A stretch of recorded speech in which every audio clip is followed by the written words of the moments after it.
Yes. Tell us something about it and its mandate. Thank you.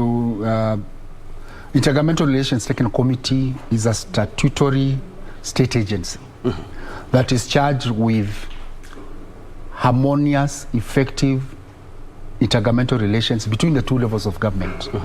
It has a legal framework, Intergovernmental Relations Act number 2 of 2012, that has founded the Secretariat or the Technical Committee. And one of the mandates of intergovernmental relations is being the Secretariat of the Summit. The Summit is where the President is the chair and the Chairman Council of Governors is the Vice Chair, bringing together all the governors. So we are the Secretariat of the Summit. We participate in generation of the agenda, taking of the minutes, implementation of the resolutions of the Summit through ministries, departments, and agencies. Apart from that, we are also charged with convening the county secretaries 30 days before in a summit, and the summit is supposed to happen twice a year. The third item is we took over the residue functions. There was a body on transfer of functions that was called Transitional Authority. Any residue activity, function that remained upon their dissolution on 2015, intergovernmental relations took over that function. The last one is that we do facilitate the Secretariat of the Summit as well as the Council of Governors. We also convene the sectoral forums. Sector of water, sector of agriculture, sector of education, sector of environment, sector of trade. And in that sector forum, it is purpose for more cultivation. It's a platform for cultivation of intergovernmental relations, policy harmonization, dispute resolution, as well as planning, joint planning, to ensure that there are no overlaps, there is no wastage within the sector, and the policies, the regulations that support devolution are aligned accordingly. Indeed. And on Monday, through the Devolution Ministry, yes, we talked about mapping out government assets, government properties, and you want to put them together. They are in the counties. Kindly tell us something about that project. Yes, 181 million? 181. 181. Let me say that first and foremost, I would inform Kenyans that we have had 3 phases. There were de facto local authorities 175 before the current 47 county governments. So those local authorities had assets, and equally they had liabilities. We identified, verified, and validated the assets and liabilities of the de facto local authorities, 175, and we collated that information, put it in a register, prepared a report, and submitted to IBEC, Intergovernmental Budget and Economic Council, chaired by His Excellency the Deputy President, and it got the approval, and it was again submitted to Summit, and it was adopted. We again went down to the counties. There are devolved functions, health, water, agriculture, all those that went, ECDs and everything else, that went to the county government, that were previously performed by the national government. And again, we identified, verified, and validated those assets, prepared a register, and again submitted to IBEC and the Summit.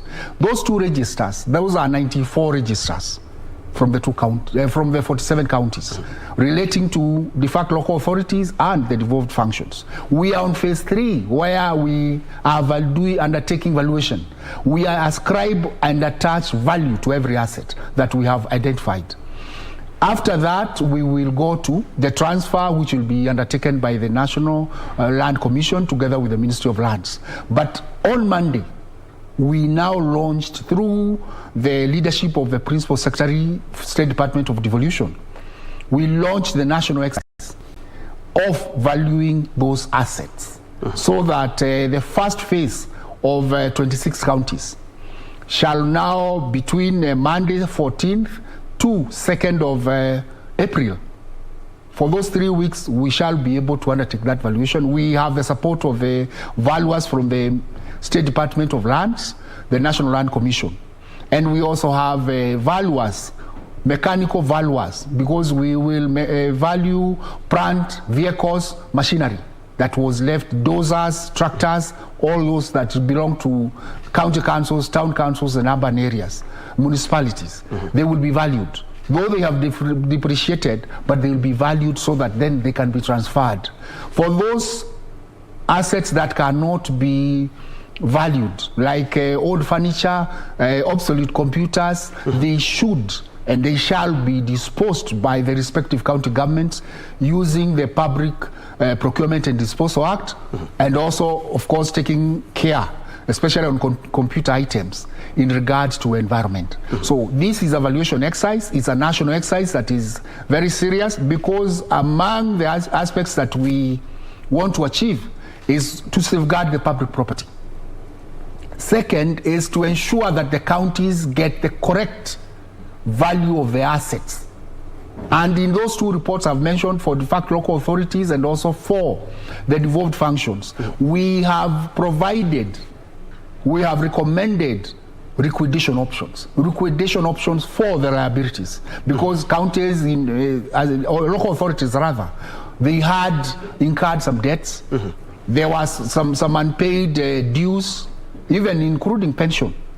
And therefore, those ones must be liquidated before now you transfer. So how do you liquidate that? We provided for three options. One, that the county governments can provide progressively in their budgets to settle that. Second is for the county government to talk to the national government through the National Treasury for conditional grants, where specifically it will go to settle those. The third option is the debt swap.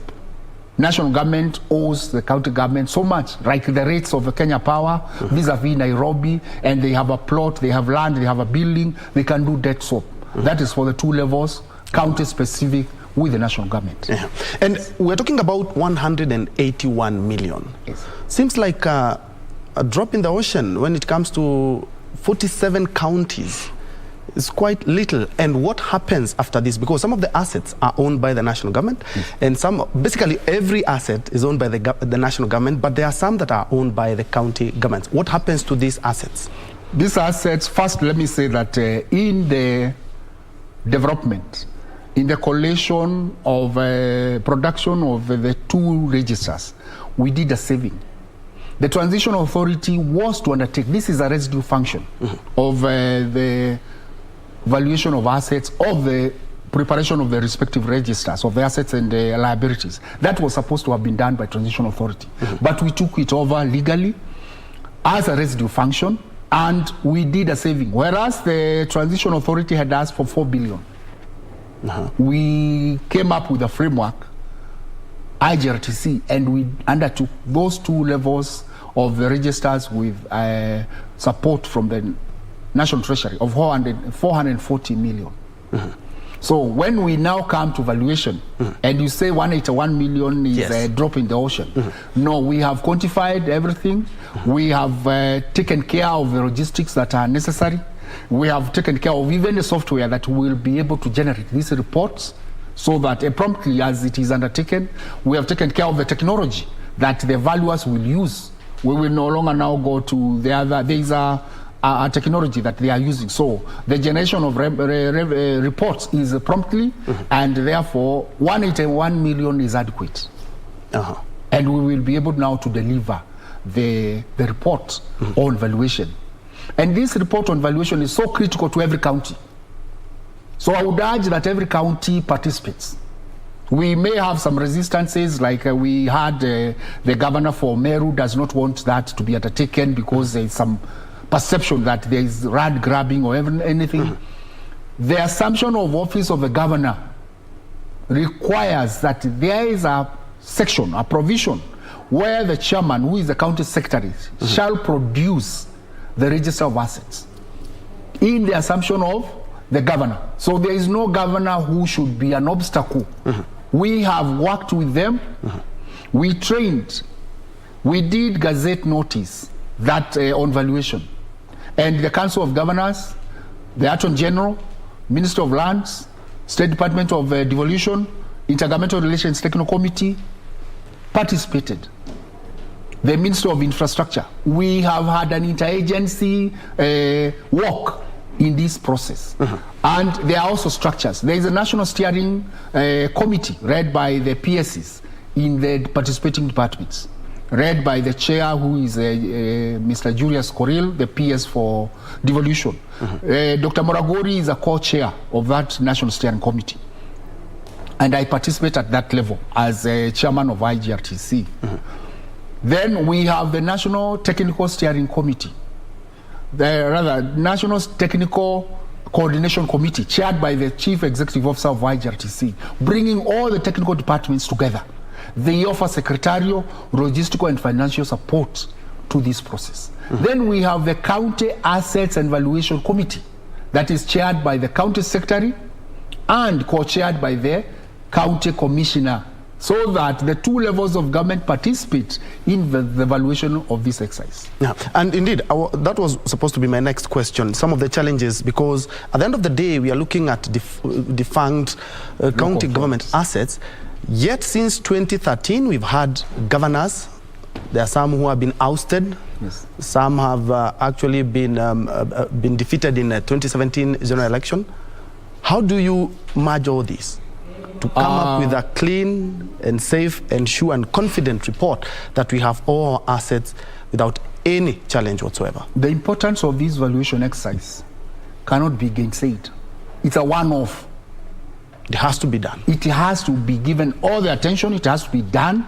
It is also time-bound, because you see, we again, in the next 4 months, we must present these county secretaries. All 47 county secretaries must have a register of assets that they will hand over to any incoming governor. Even if it is a governor who is re-elected, he has to have that. So for us to be able to support the county governments to have those registers, the valuation has to happen. The third aspect of the importance is that this has delayed since 2013. And it is because of these obstacles, these challenges, these excuses that people say, no, my country is not ready, we don't have enough personnel, we don't have resources. It is enough is enough now. Are you saying this is why the exercise has dragged on? The local government ceased operations in 2013. We have new governments, but the exercise has taken almost 10 years. Precisely. And IGRTC has innovatively come up with a framework that saves a lot of money to the national government and makes it easier for us to be able to capture the necessary data. All registrable assets have been isolated from the larger reports that we got for the FAC local authorities, 175, and for the devolved functions. And now we have a register that we have shared with respective 47 teams of registrable assets that are going to be valued, because an old computer, maybe a broken desk, those are items that that cannot be. But there is land, there are buildings, there are vehicles, there are dozers, plant and equipment that must be quantified. And after quantification, after ascribing a value and a register, a report is collated, taken to IBIC and summit, then we shall share that with the county secretaries, so that the county secretaries, that is one of the deliverables they have to share with the incoming governor. So the sitting governors need to give us, through the Council of Governors, maximum support. In fact, we, IGRTC and the Ministry of Devolution and respective interagency committee, are supporting the county government to realize their value, and by extension, the national government. As we prepare to migrate, we are already 1 year late to migrate to international public sector accounting system. Kenya requested for an extension of 1 year. We cannot keep extending. Yeah, because we extend, we have, as you rightly say, we have extended for 10 years. Yes. We have delayed for 10 years. And then we have excuses at this time. Some governors will say, no, it is an electoral year, it cannot be done. People will think we are grabbing and we are disrupting. No. Those excuses, again, are blamed on IGRTC and the national government. No, we don't know the value. And in the process, any transition, there is a likelihood that in those gaps, loss of public land may happen. And we do not want to allow that. We know it has happened before, yes, but we are responsible. We are in the position. Can we work together as a team? Talking about loss of public assets, you bear me witness that we have a lot of corruption in counties, and a lot of government land has been grabbed. A lot of assets are in the hands of the public. How do you intend to get them back? And what do you intend to do to those people who are arrested or who will be summoned because of using government land or assets to benefit themselves? I'll answer with two analogies. One, there is a statement people use that mkono ya serikali ni ndefu. Yes. What people also forget is that records are not only in Kiambu, Homa Bay, Kilifi, or Mandera. They are also in Radhi House. They are also in Ruaraka. The maps, the old maps, the old plans, PDPs, they are there. So nobody should think that they have gotten away with it.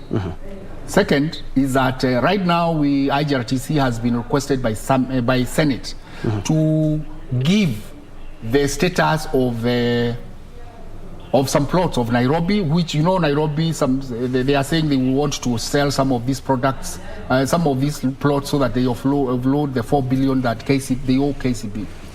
So Senator Sakaja asked that question, and IGRTC went to its records, and we have supplied that information which already we captured. But there are some people in between here, between the capture of our data and assets, they transferred and purported to grab.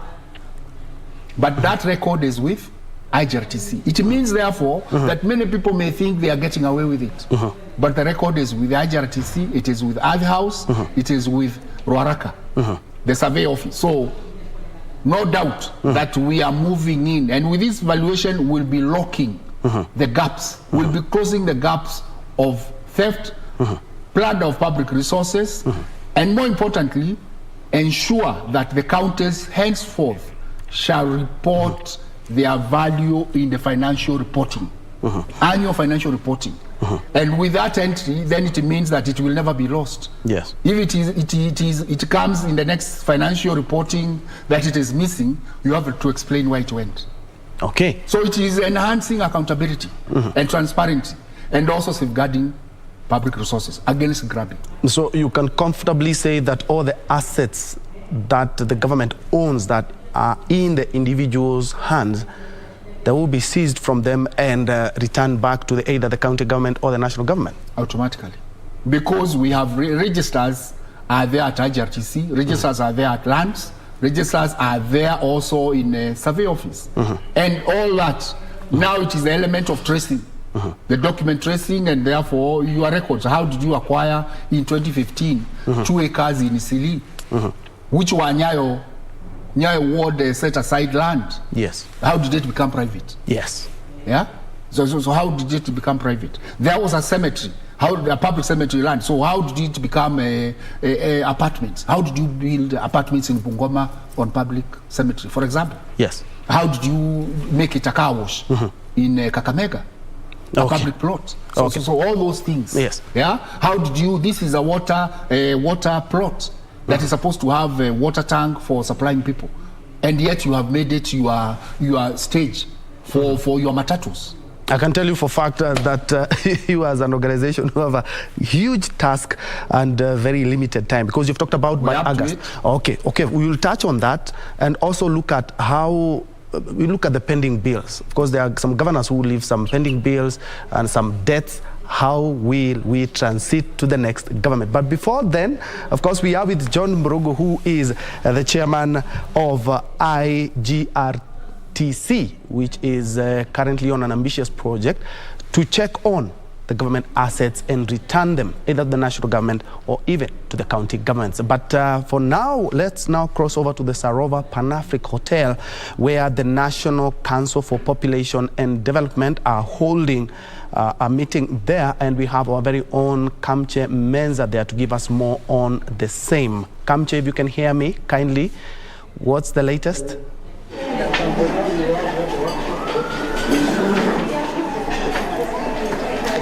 Good morning to you, Ben Troy Njue, back in studio. Yes, like you said it, we are out here at this Rover Pan-Afric Hotel, where this morning there was an engagement between the media professionals and Media Council of Kenya, as well as the National Council of Population and Development, and also the State Department of Planning to talk issues around population development and issues also touching on the youth. Remember, the youth who are actually below 35 years make the biggest population in the country, and there are issues that touch on development around the country, and there are issues also touching on development on the youth. So the particular engagement this morning was actually signing of an MOU between NCPD, the National Council of Population Development, and Media Council of Kenya, just to try and bring on board the media professionals to actually highlight some of the issues out there concerning population development, concerning the different demographics that fall under their particular population, as well as matters touching development. So basically, there are a wide range of issues that have been spoken about this morning. I would like to engage the Director General of National Council of Population Development in the country to highlight more on these issues. Bwana Mohamed Sheikh, someone may be asking, why are you now engaging the media, so to speak, at this particular moment to try and highlight issues on this population development? So thank you very much, and good morning, Kenyans. So this morning, it is just a continuation of our working relationship that we had with the Media Council of Kenya and our journalists and professionals in the media fraternity. The function this morning was just to sign an MOU where MCPD will train journalists on issues of population and development. Issues of population and development are really very important matter in this country, because sometimes we look at population just at the numbers, but then CPD looks beyond the numbers, look at the size, look at the structure, look at the content of population, because you may have the number of people, but how many are elderly, how many are children, how many are women, how many are men, and how many of them are educated. So we just give the dynamics of that population, and it's important that the journalists and the professionals in the media understand these things in details. The National Council of Population, institution that is mandated to advise the government on population matters and linking population and development, because resource number one of any nation, it is people. So for us to make the right investment, we must understand the characteristic of our population so that we can do the right planning for our population. And that's why we invited the media, so that they can understand in details what is all about these population matters. Currently, as a country, really we are in a transition period where our population dynamic is changing. We are moving from a child-based population to a very youthful population. In the next 50 years, we are saying that we have what we call the demographic dividend, where we will have a very youthful population, and as a nation, we must harness the demographic dividend of this youth. And how do we harness? Doing the right investment in terms of the youth and their needs, so that at least we create jobs for them, we educate them, and they're skilled and they're healthy, so that at least at this moment, we can do heavy lifting as a nation, and then as a nation we develop, so that at least in the future, as our country slowly ages, in the next 50 years, we have a reserve for the next population. And that's why really we want to involve the media, so that they're involved, they're informed, educated, and issues of population matter. I want to believe we are in that age or that period of demographic dividend, as you mentioned. So basically, what are we doing? We need to make the youth active. We need to engage the youth in production. What exactly are we doing, or what are we failing to do right now? I think as a country we have done very well in terms of, I think, identifying the challenges that affect our youth. We have done the right investment. We just need to improve and up that game in terms of investing in the youth, what you call initiatives. In that regard, what we want is the youth to be educated, so that they are also, they have the right skills and they are given the right opportunity, so that at least they can now make incomes and also, contribute in the development of our nation. Because if you keep these youth and you don't create jobs and you don't educate them, you can have issues to do with the restlessness in our country. So that's why really we need to understand the challenges in our youth and where they are and what they do, and then create jobs for them, so that at least we can use their potentials today and not tomorrow. Are you satisfied as a National Council of Population Development? Are you satisfied on how the youth are being engaged in terms of getting them developed or fully participating in the development of the country? As a nation, we're doing I think, the right investment in terms of the youth, but still there are gaps which at least we need to address and improve on. But as a nation, I think we have identified where the challenges, where the problems are. If you look at our constitutions, you know how we have prioritized the issues of women, and the youth. I think those are the things really we have. So far we have done well, but we just need to put again more efforts to ensure that we really, maximize the potential of the youth in this decade. Someone might be asking themselves, what are the dangers that if we don't engage the youth fully as it's supposed in this particular period that you're mentioning, what are the dangers that the country is likely to find itself in the future? No, the risk of not engaging the youth is one, you're losing the potential of your youth, because a person who is aged at the moment, let's say 20, in the next probably 30 years, 50, look at that person and you have not utilized, the potential of that person. For one, you're losing the potential of this category of population. So that's why really we need to do a bit of heavy lifting in the next 30, 40, 50 years. So that like the Asian tigers, within a short period of 30 years, they were able to move from a developing nation to a developed nation because they really harnessed the potential of their youth and made the right investment. So what we are saying as the National Council for Population and Development, at the moment we know what our needs are, what our priority areas, but we need to do the right investment in those priority areas. So the risk is there, but we can overcome the risk by really doing the priority interventions. Yeah. What are some of the proposals that you have that the youth can be engaged, perhaps? Well, I think the youth should get the right skills so that, we don't just do, any training, but we just give them the right skills, especially more. That's why I think the country we have introduced the CBC. Our universities also should, have, the right what you call curriculums and, the right what you call the trainings for our youth, so that we look at issues to do with the science courses, the STEM. We look at issues to do with technical courses. We need to improve our colleges so that we do more of, things which are technical rather than, looking at more focusing on issues that may not contribute to the development of our nation. So at least I need to identify the right education for our youth and also look at identify the right investment in terms of industries, cottage industries for our youth. Job creation is very important. Again, another issue that we need to invest is, again, governance, the right governance. When we don't have, a system that is really cohesive, that's integrating, also youth will have challenges. So we need to give opportunities to youth so that at least they can contribute to the development of the nation. I understand there are some commitments NCPD, or rather the country as Kenya, made in the ICPD 25 2 years ago. There are some commitments you made. How far are you in achieving those commitments? So Kenya hosted the ICPD, the International Conference on Population and Development, in 2019, a conference that, the chief guest was our president, His Excellency, our president.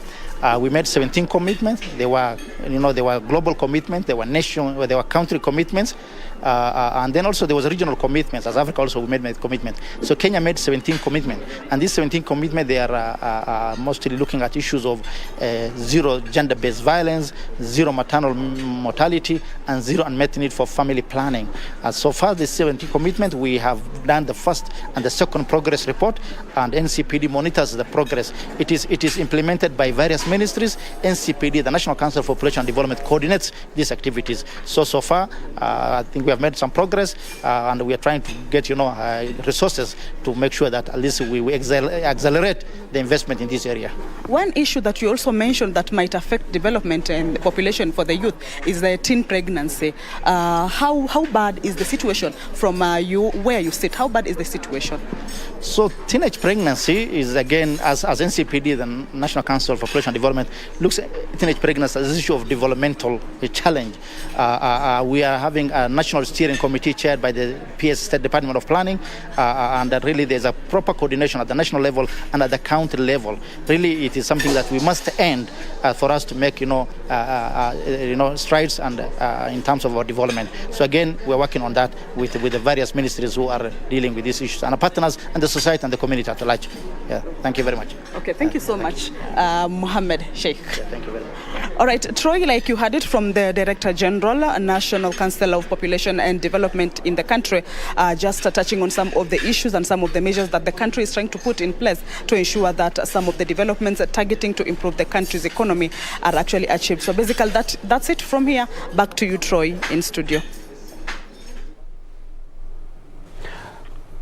Thank you so much, Kamche Menza, live from the Sarova Pan-African Hotel, where the National Council for Population and Development are holding a meeting with stakeholders involving the media so as to address some of the key issues that the NCPB are in their agenda. One of them, as she has pointed out, is matters teenage pregnancy, where Dr. Mohammed Sheikh, who is the DG or the Director General of NCPD, is talking about the steering committee that has been formed to look into that matter. Of course, COVID-19 did aggravate the situation, so that we may look into teenage pregnancies and how we can be able to help them, of course, trying as much as possible not to add on the issues that we have when it comes to teenage pregnancies. And also, they're talking about engaging more the youth so that we do not lose the potential that the youth have. And he has talked about the youth will be getting life skills, also the right and technical issues when it comes to addressing their day-to-day life, and when it comes to addressing the key issue in Kenya, that is joblessness. Thank you so much, Kamche. We will be getting back in our subsequent bulletin with a much comprehensive report on the same. But back in studio, we are also following up on some of the issues or the day's events. We're expecting the Kenya Kwanza Nairobi tour. We also have the IEBC in the next couple of minutes, around 30 minutes or so. IEBC CEO will be sworn in today, and also the National Council for Population and Development will continue with that meeting with the Media Council and other stakeholders at the Pan-African Hotel. Back in studio, we are talking about matters devolution, and talking about devolution, a lot can be talked about, but the government on Monday did start an ambitious program to map up assets, properties that the county government, in the defunct local governments, so that those assets and properties can be transferred to the national government, and some will be transferred to county governments. Some things that, of course, the chairman here has noted is that some of the properties are in civilian hands, and they are ready in the next couple of months. 4 months, yes? 4 months. The next 4 months. That will be addressed so that all the assets that the government has are back into Kenyans' hands. Indeed, the last time we were talking about, we were trying to brush up on some of the things that you are doing to ensure that the process moves smoothly. And you pointed out some of the challenges being some of the resistance. Of course, there has to be a lot of resistance because some of the assets and land are actually in civilian hands. True. Is it from the exercise, what you have already started for the last, this is the third day, right? Yes. Have you witnessed that the problem? Which counties are the one first? of the counties that has a challenge, we are addressing it, is Meru, where the governor has given an order that there should be no engagement between the evaluation committee and the teams that have come from Nairobi, that are coordinated by the State Department of Devolution and IGRTC to undertake the evaluation. He says this is a political season, and the electorate may, and his rivals may construe that exercise like it is a part of land grabbing. But I think that is a misplaced excuse, because Council of Governors has been participating with us, particularly the chairman of planning, lands and planning, physical planning, has been on board throughout. The Secretariat of Council of Governors has been on board throughout. They have been participating, even within as we develop the Gazette notice, the framework. So this delay, these challenges and the excuses will not help. In fact, there is no one county that will be left unvalued, because in the August transition, the law then will be flouted, because what will the county secretary be presenting in the assumption of governor office? And there is a clause, there is a legal requirement that the county secretary establish an assets register as a requirement under the assumption of Office of County Governors Act 2019 as a transitional prerequisite. So it is a legal requirement we cannot run away from. unless we want to flout the law. And since we are here to cultivate harmonious relationship, we are also here to be able to safeguard public resources. We are here to ensure that we deliver services.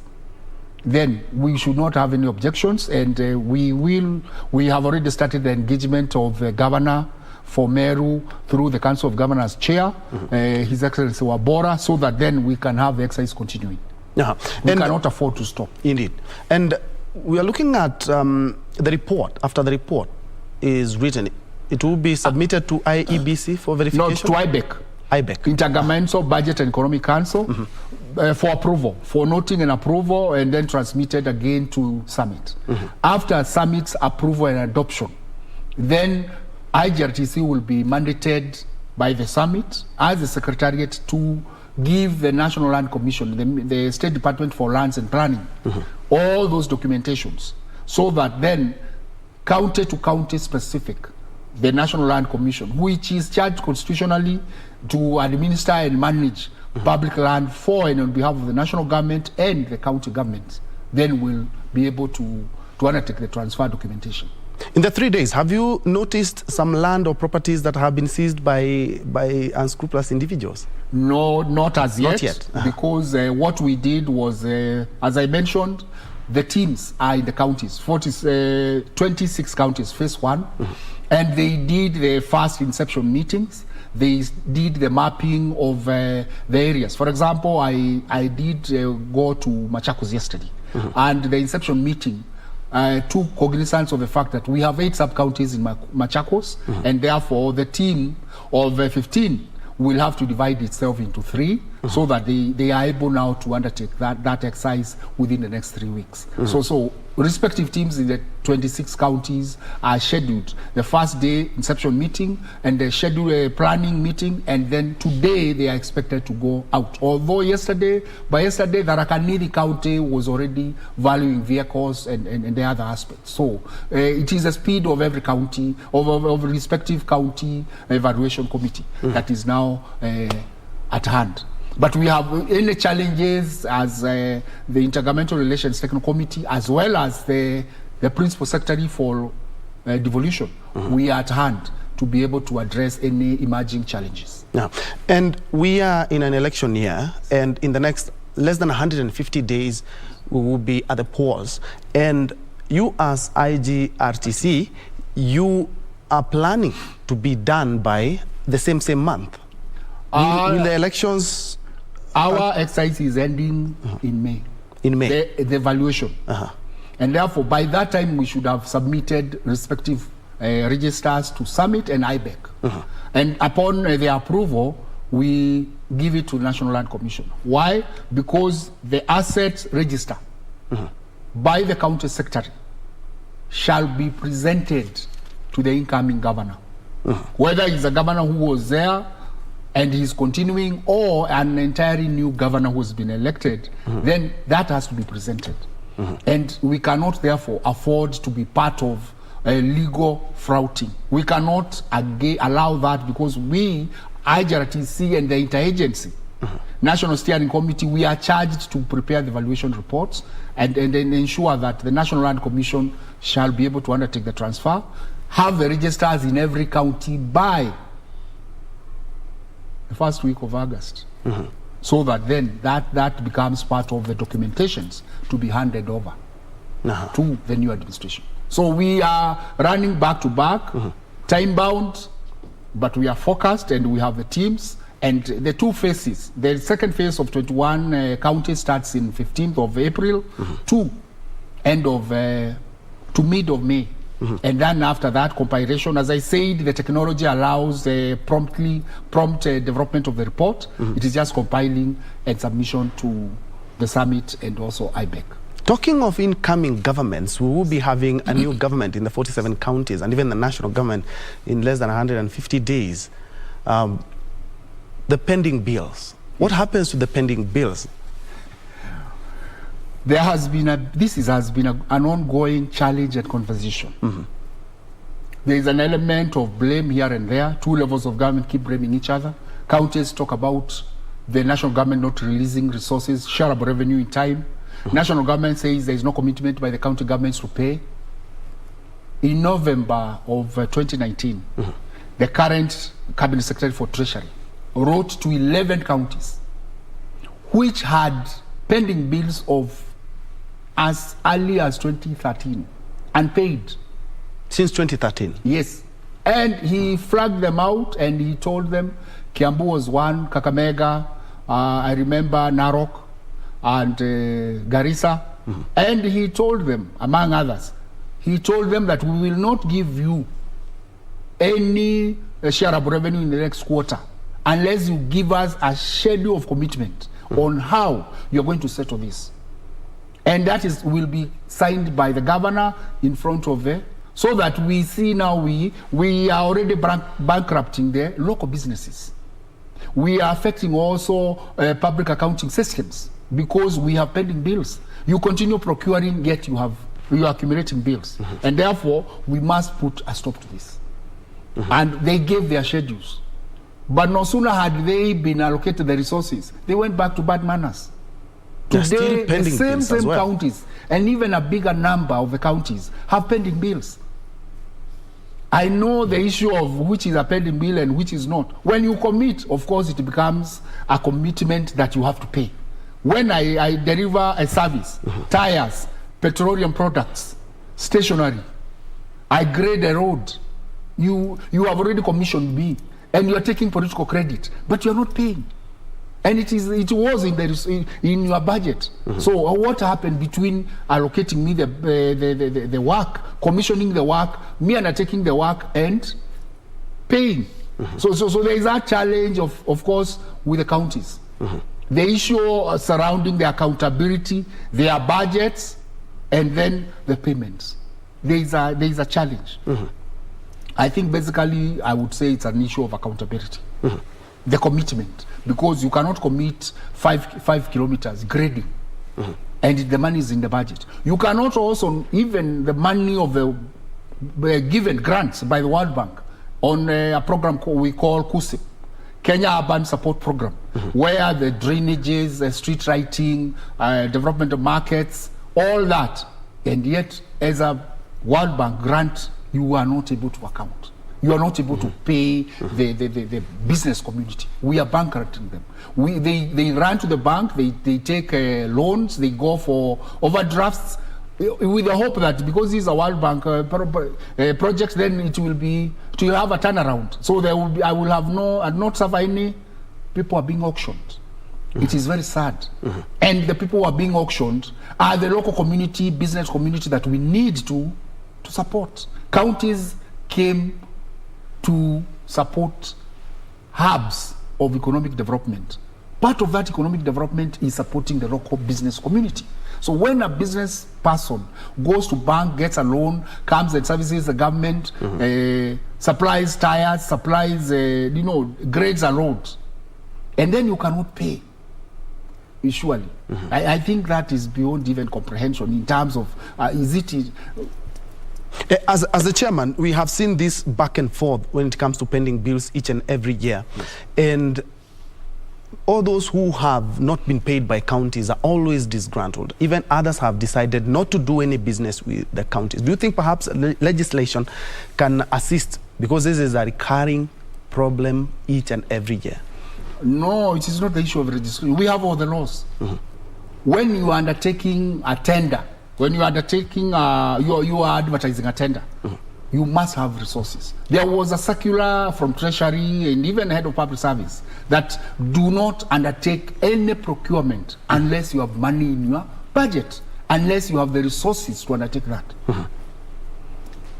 More importantly, the governors know the budget that they have. Their respective county executive committee member responsible for roads, responsible for finance, responsible for trade, for markets. So they know that we have this money. They advertise for Gatuanyaga market. They advertise for Kuisero market. When the businessman goes to the bank, says, I'm bidding for this, yes, you have the capacity, you have the proper class 3 or class C, National Construction Authority class, and you meet all the requirements. You are awarded the tender. Then the money somehow disappears from the budget. Upon you completing, you are no longer, you go, maybe you are paid one certificate. The other 3, you are never paid. So you are put in a quadra, you are put in a very awkward situation. You are, in fact, they now, that participation of your business, of your activity, of constructing Quisero market, or for example, or whichever market, Marava, or even Vihiga, it means that when you do that, Nyamasaria market, when you do that, then the bank comes for your own assets. Others that you are not even involved, you go even bankrupt in your family. It is very, I don't know, we would say inhuman. Because the money was in the budget, the blame game is not warranted. Because whatever you commit should have the resources. You cannot say, I want to go to Mombasa today, and you have no money. Ukifika Mtito wa Ndege unasema, conductor sikuwa na pesa. I did not have the money. You know, it would be hypocritical. It would be like you are not offering the honest leadership that you are supposed to. So the buck stops with the leadership of the county government. Precisely. Because they cannot blame my CEC for finance. They cannot blame my CEO for finance. Squarely, the buck stops with them. All right. Now, you took over from the Transition Authority. Of course, there are some remnants of duties that you took over. And their mandate is complete. When will your mandate be completed, and what are some of the mandates you took over from the Transition Authority? One of them is the aspects of transfer of functions. The second one is on this one of assets. On transfer of functions, we only have. What happened, I want to educate Kenyans, is that we got what we call the Big Bang.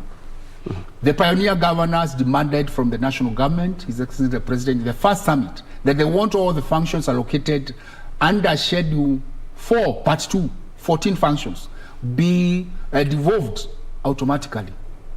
And the President ascended to that, and the Transition Authority did a big bang. The Gazette Notice of August 2013 transferred all functions. But that was in flout. That was in contrary to the law of the transition to county governments that the Transition Authority was acting, Section 7, which talked about seamless transfer, where the recipient level of government, which in this case is the county government, were to be ready legally in terms of legal infrastructure. They were supposed to be ready in terms of resources. They were supposed to be ready in terms of personnel, institutions, and structures. These were not in place, but the governors demanded. And thereafter, talked about the mantra FFF, finances follow functions. They were given the functions, but finances remained at Treasury. Because there was no framework, there was no absorption. Today, up to date, the Office of the Controller of Budget talks about 56%, an average of 56% absorption of the budget. And yet we gave all the functions. The blame is both sides. Absorption, failure of full absorption by the county governments, but also failure by the national government to progressively, under Article 189, create capacity, create support systems to county governments to be able to take these functions and undertake them. The national government does not have citizens that it offers services. Those citizens are in the counties. So there is no competition. It's the issue of complementarity, and that is where intergovernmental relations comes in. So in terms of functions, they were, all of them, devolved. They were transferred. What IGRTC has remaining is the libraries, which is in today's KARA, in this financial year 2022-2023 KARA, that is the County Allocation of Revenue Act of 2022-2023. Then we have the museums. The museums, we are working with the Office of the Attorney General for the gazettement of Gazette Notice that will transfer the museums. We'll be done with that.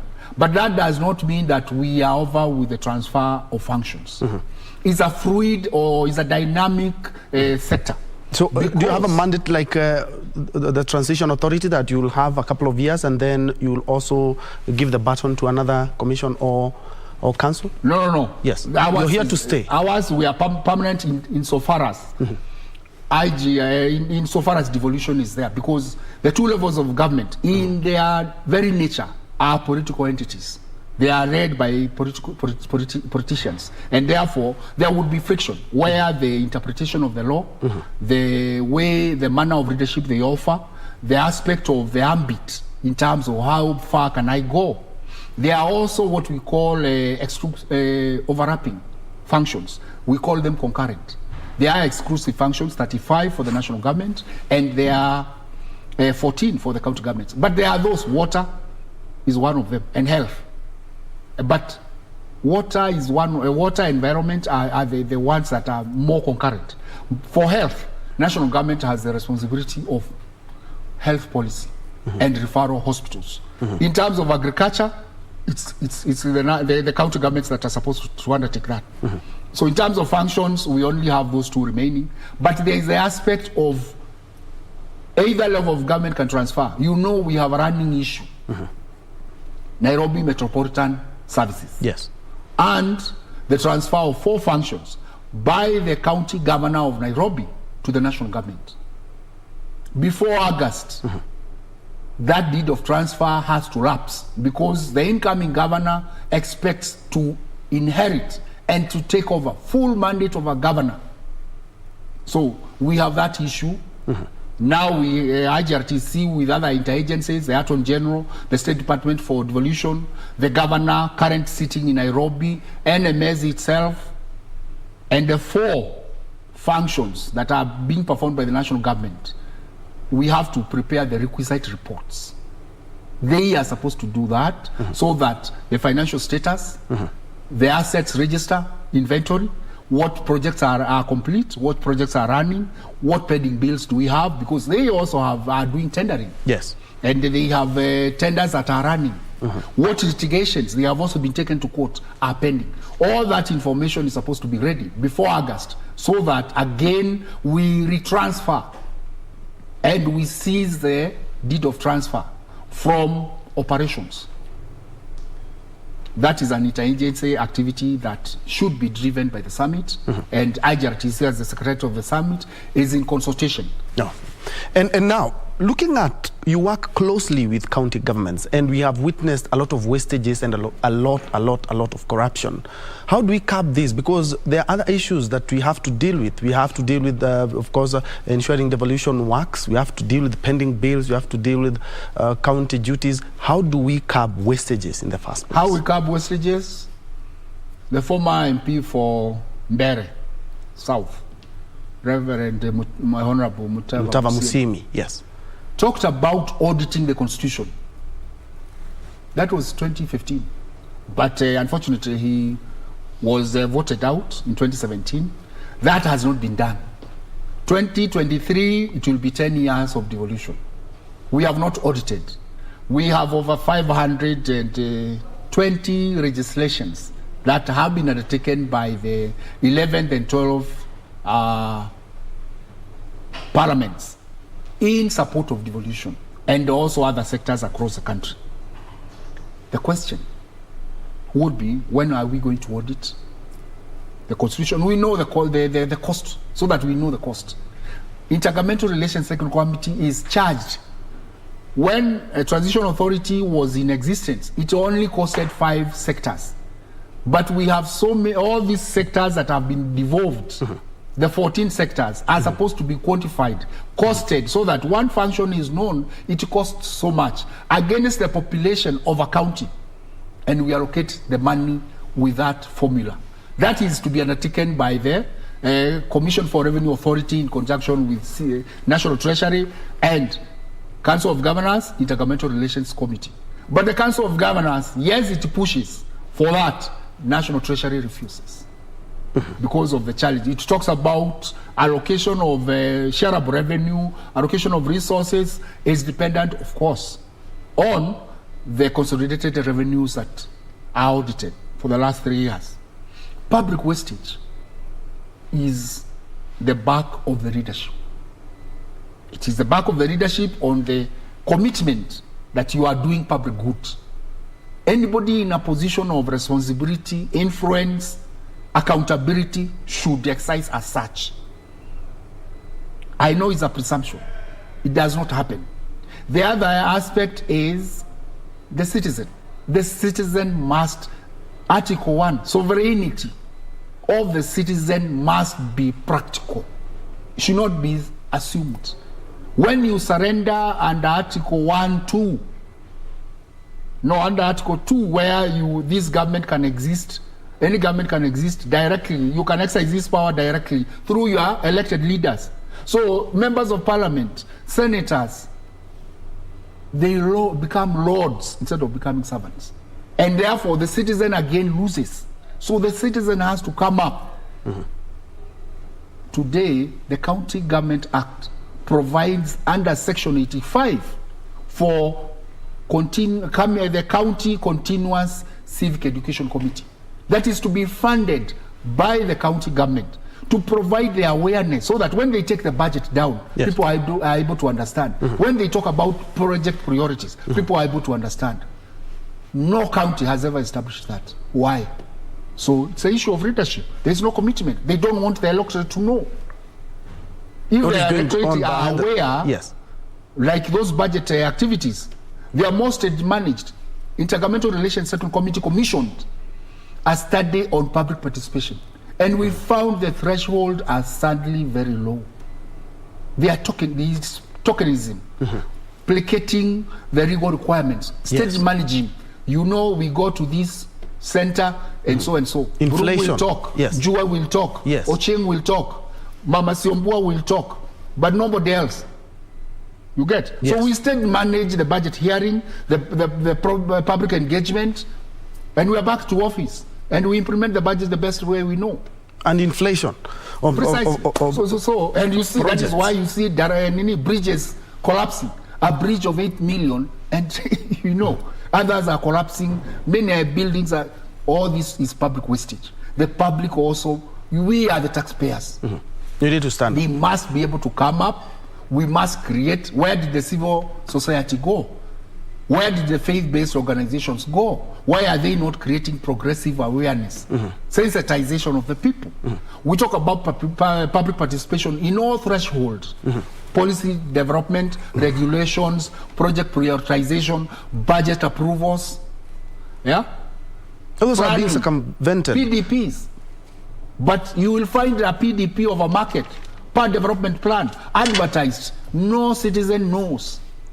Okay, how then do we harmonize the relationship so that we may make devolution work and be seen to work? Because as IGRTC, there's also Commission on Revenue Allocation, we have Council of Governors, some of the agencies that, and also Treasury, some of the agencies that can make devolution work and be seen to work. We have, as I said, we have sector forums. What is a sector? Let me take an example of water sector. Water sector involves the cabinet secretary for water, the departments are involved, and the state agencies involved in water at the national level. IGRTC as the secretariat of that forum, and Council of Governors. Then the county executive committee member responsible in every county, 47 of them, they come. And in that forum, we harmonize policy, we harmonize regulations, we give priorities of the sector, we resolve any disputes. So we enhance intergovernmental working together, harmony between the two levels of government.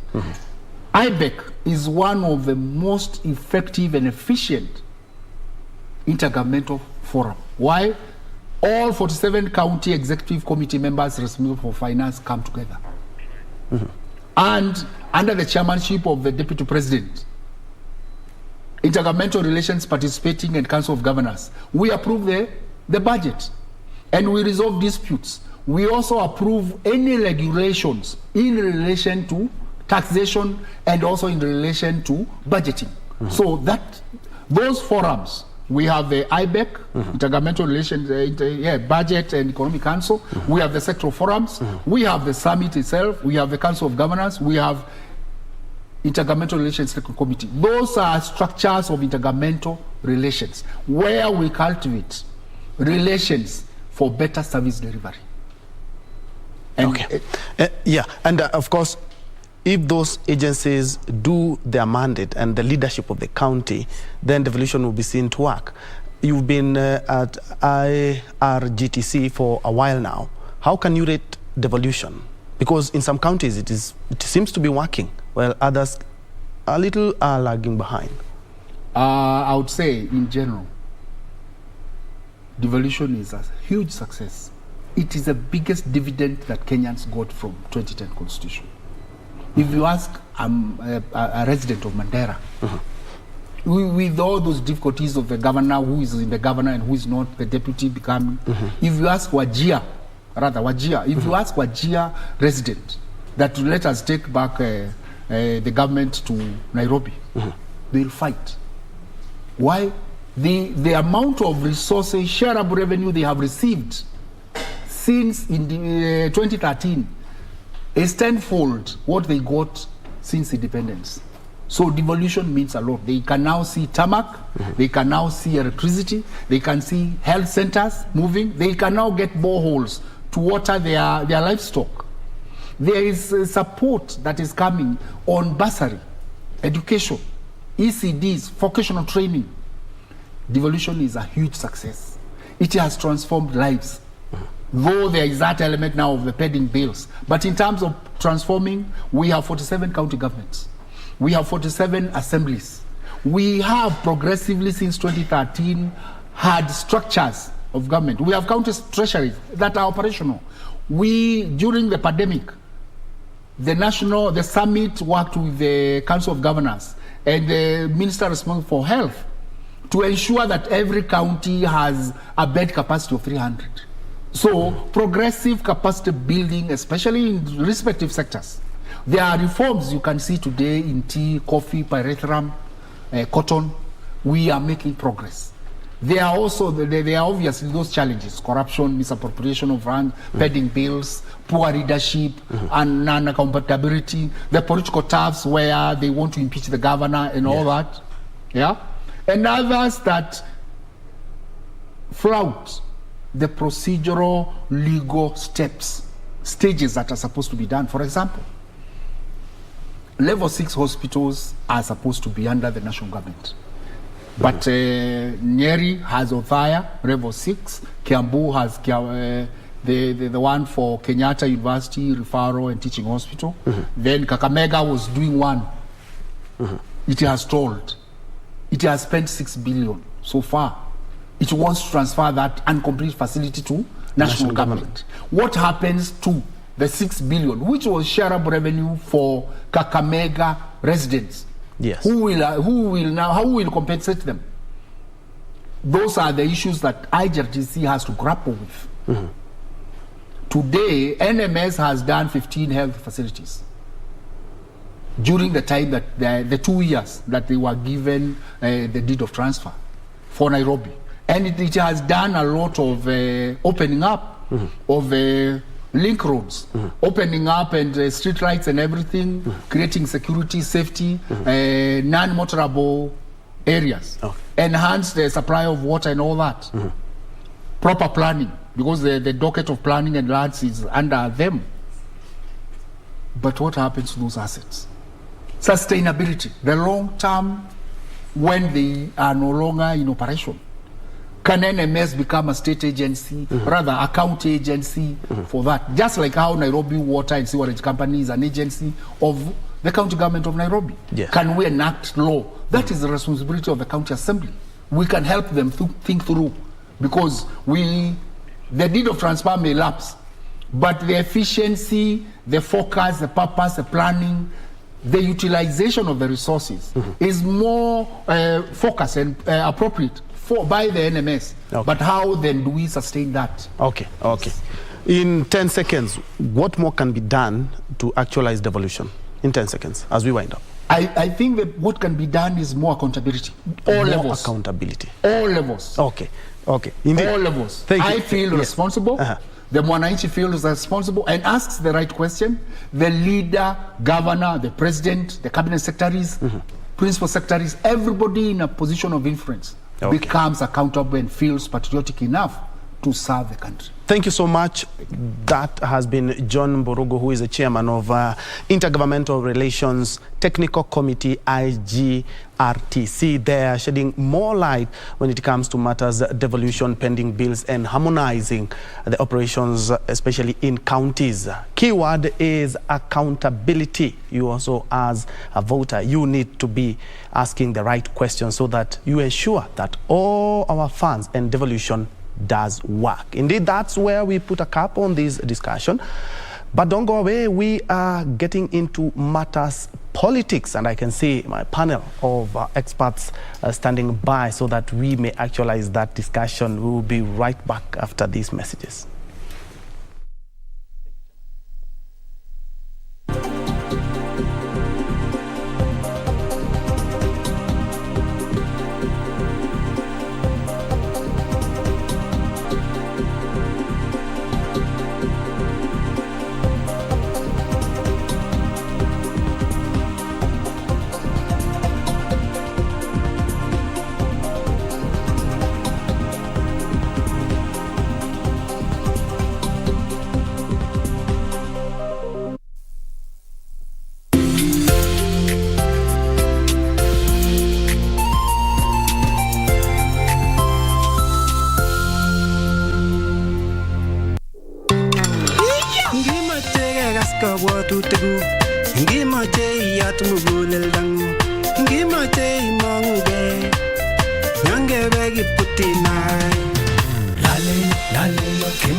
Kitwek FM, Kegosin.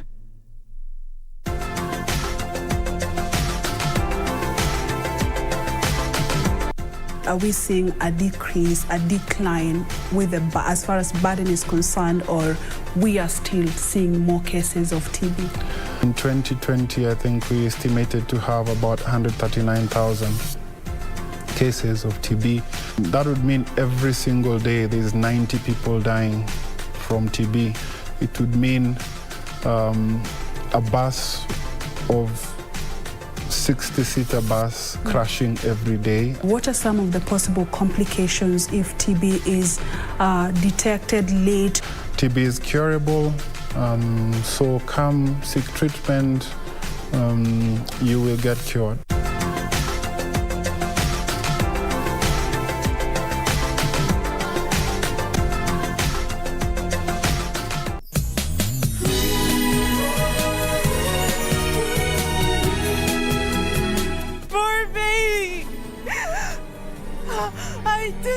Time to say goodbye to my poor baby. Mommy will be joining you soon.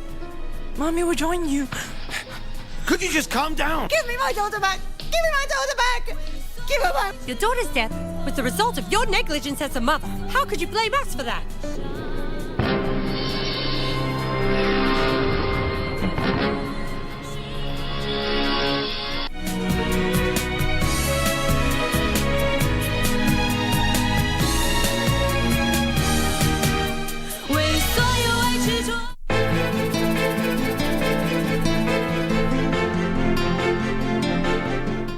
Mtoto sitaki atoke kwa hii nyumba bila ya ruhusa yangu. Mimi lakini mbona umenuna?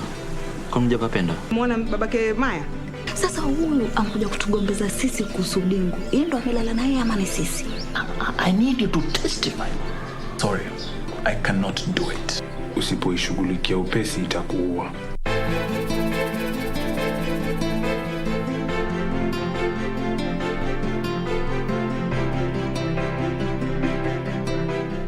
Differently abled, differently.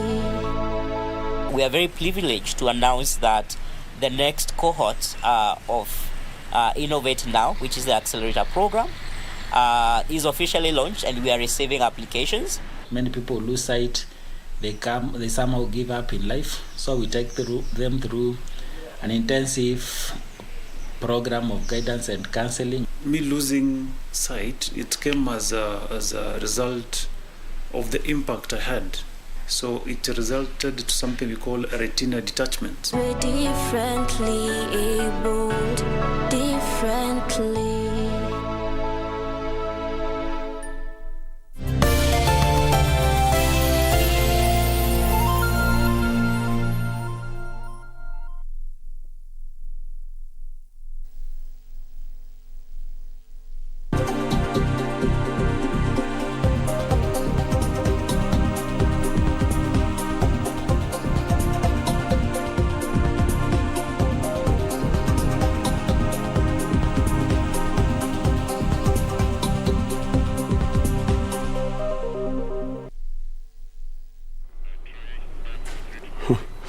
Welcome back, and just in case you've just joined us, this is KBC News Check, and on the second hour we are talking about matters politics. A lot has happened and transpired in the last, let's say, 6 days or so. Saturday it was Azimio's Raila Odinga being given the mandate to seek the top seat.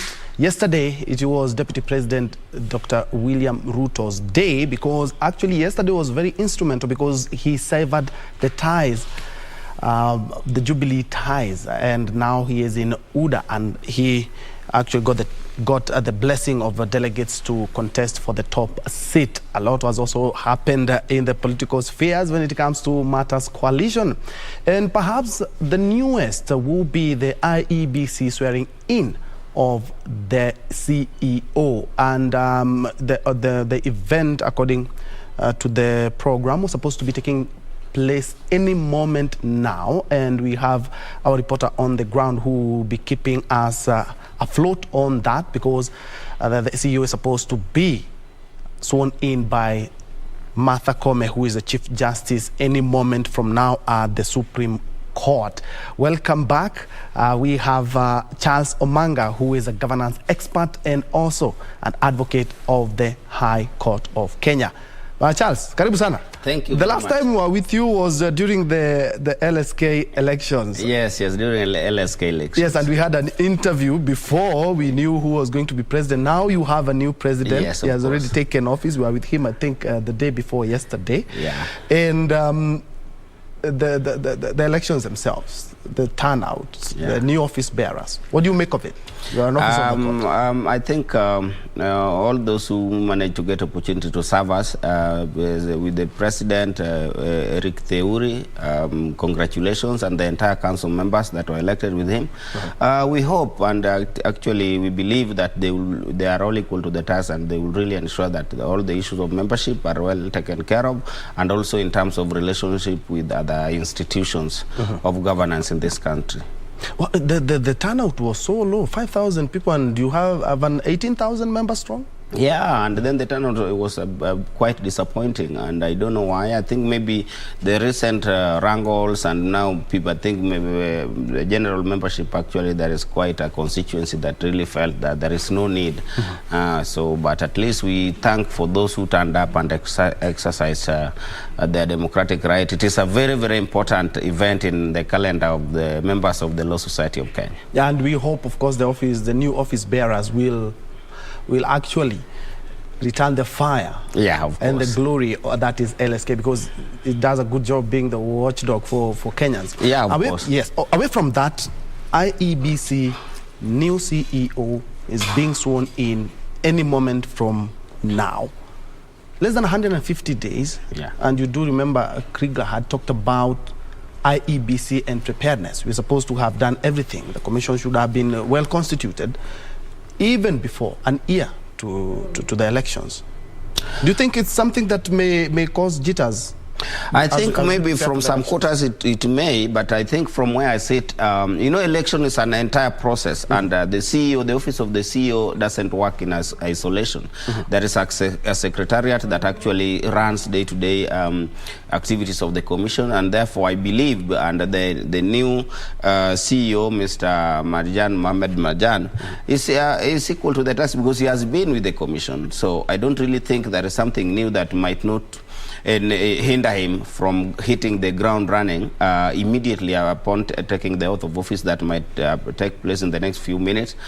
So I think I don't really think there is something that has not been done. I think there is the issue of procurement and awarding of the tender for the printing of the ballots. There is something that is still yet to be concluded. But I believe because the Secretariat has been in office, and I think they have been trying to ensure that ensuring whatever is to do with election preparedness is in place. I think this is a challenge. It is not only unique with Kenya, even though the Kriegler actually indeed did recommend that IEBC and the entire Secretariat should always be in place actually a year before the date of elections.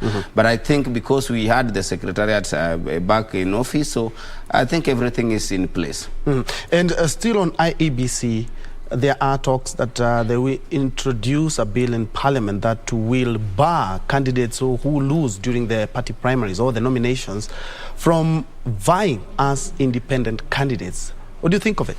I don't think that would be a well-thought idea, owing to the current political environment and the issues of the various political parties and the apprehension on the issues of nominations. We always witnessed before our political party primaries, the nomination processes have always resulted into a lot of disappointment for some candidates, and actually it is a very, very key process. Therefore, in trying to introduce a bill right now would be like it's a knee-jerk reaction, and whatever intention the Commission has, actually more importantly at this point in time, less than 150 days to the general elections, I don't think it is something that would be actually tenable.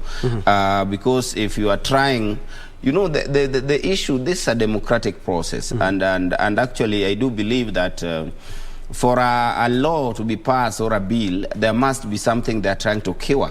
So I don't really think the question of party hopping has already been dealt with, and this one trying now to bar someone who has lost from the primaries to run as an independent. The IEBC has their calendar. There is those deadlines when the independent candidates have to submit their symbols and they should resign from various political parties. So at least that timelines and whatever is currently in place is enough. It's enough safeguard.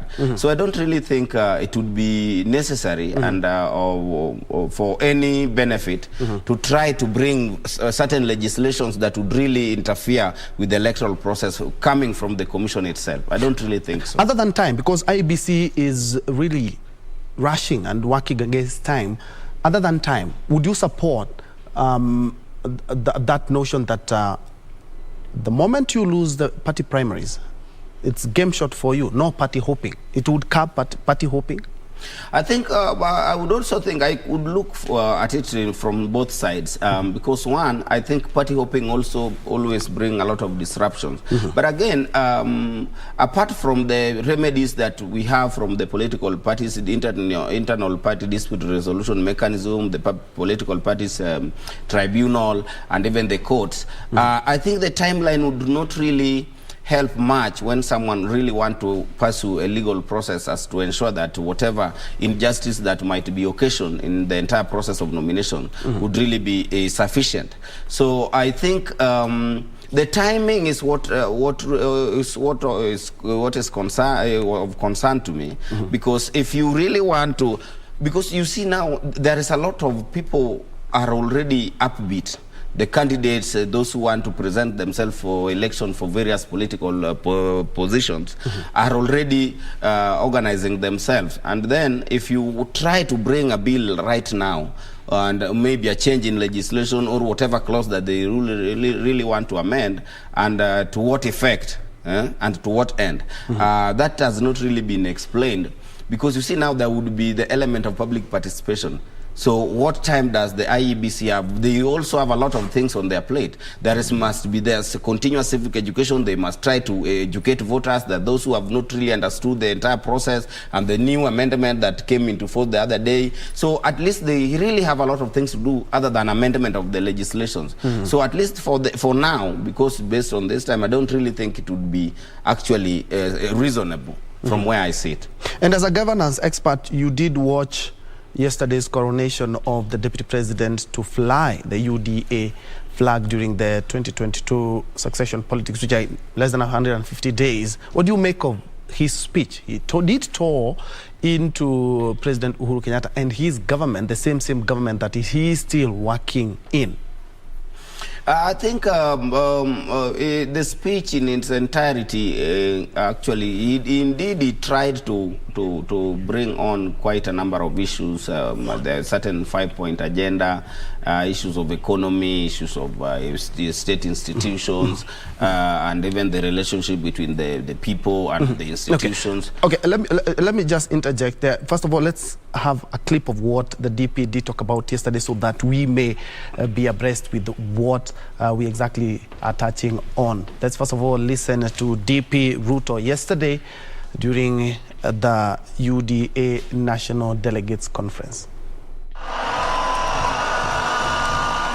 I accept your nomination to be the United Democratic Alliance party candidate in this year's presidential election with gratitude to the Almighty God, recognition of the significance of this moment, and an acknowledgement of the work remaining and the road ahead to that day that we all look forward to. The next phase of our transformation was going to be the Big Four agenda, which would leverage these foundational undertakings to ensure that the economic and social rights of Kenyans would be actualized by creating jobs for millions of young people out of school, out of college, and out of our universities. Agriculture will be on the ballot in this election. Our competitors are the masters of monopolies. They are the agents of conflict of interest. They are the agents of state capture. And we must free this country and our agriculture from cartels and brokers. What is on the ballot is either Kenya moving forward into prosperity or Kenya regressing into tyranny and poverty. The choice is as clear as day is from the night. They have told us they will bring back the BBI monster because they want to create an imperial presidency. They want a president who controls the judiciary using the ombudsman. This country will change. On our first day, we will free the DCI. We will free the KRA from state capture.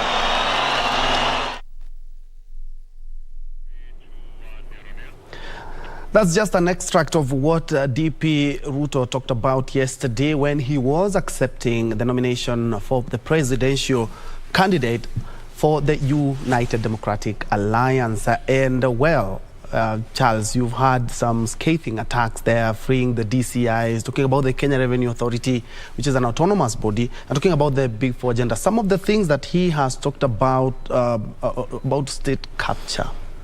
That speech, as you can see, is talking about these people want to return or to come back as imperial presidents and the BBI itself. What do you make of the speech? I think the speech talked about a raft of issues, both positive and there is both negative part of it. But the most intriguing fact is that the deputy president is still and is the deputy president of the Independent Republic of Kenya. So what is intriguing is that the fact that he is part of this government.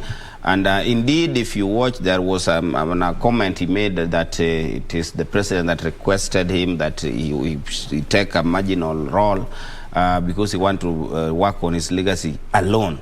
So that one we do not know. It is not a verified fact. But what is I don't know what is this nature of state capture, because again, these are independent institutions, and we do believe that whenever they are discharging their mandate, they discharge their mandate according to the law, the rules, and the constitution of Kenya.